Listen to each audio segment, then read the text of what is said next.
dneska si chytíme oktopusku ve Fish. Ano, už jsem to chytil, nefungoval mi mikrofon a je to šílený. Fakt nevím, jak jsem to chytil se Steedyrodem. Ty vole, já jsem měl milion, ty vole, lak. Jako, really nevím, jak jsem to udělal. Ale pojďme se na to kouknout.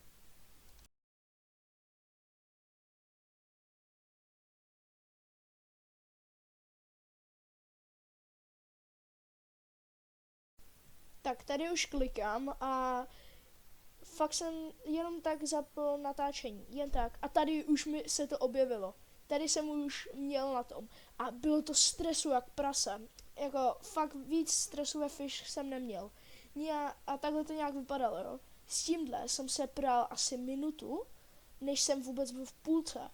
No a potom tady, jak jsem byl u toho konce, tak už jsem prostě smířil, jo, to nedám. A potom se to nějak uklidnilo, takže jsem to chytal. Jo, mezi tím ty lidi vedle mě tam chytali 17 000 kilový a tak. A to.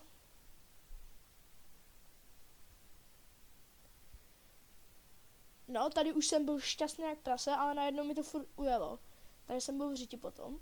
A teďkon se mi to tam znovu dalo, takže jsem byl zase šťastný. Kocoure z toho.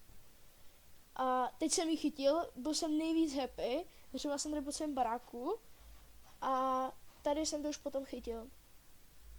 Jo, tady jsem se snažil poflexit, no nevyšlo to, potom oni flexili trošku většíma, no hodně většíma, no to je jedno.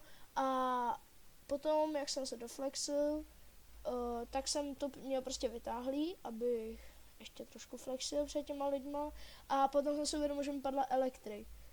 A vím, že to není moc, ale furt jako oktopuska elektrik je mega dobrá. Tady jsem potom ještě zkoušel moje štěstí, no tam už mi nic nepadlo, tam už mi padla nějaká podělaná ryba malá, fialová, nevím. Tady vedle mě tomu cápečkovi taky padla oktopuska, ale oni tam měli štěstí jak prase, takže jako já jsem se vůbec nerovnal ním. A nějak takhle to vypadalo. No, tady jsem to chytal teď.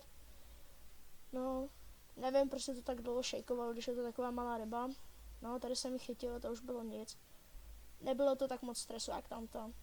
No a tady moje štěstí končilo, takže čau ty lidi.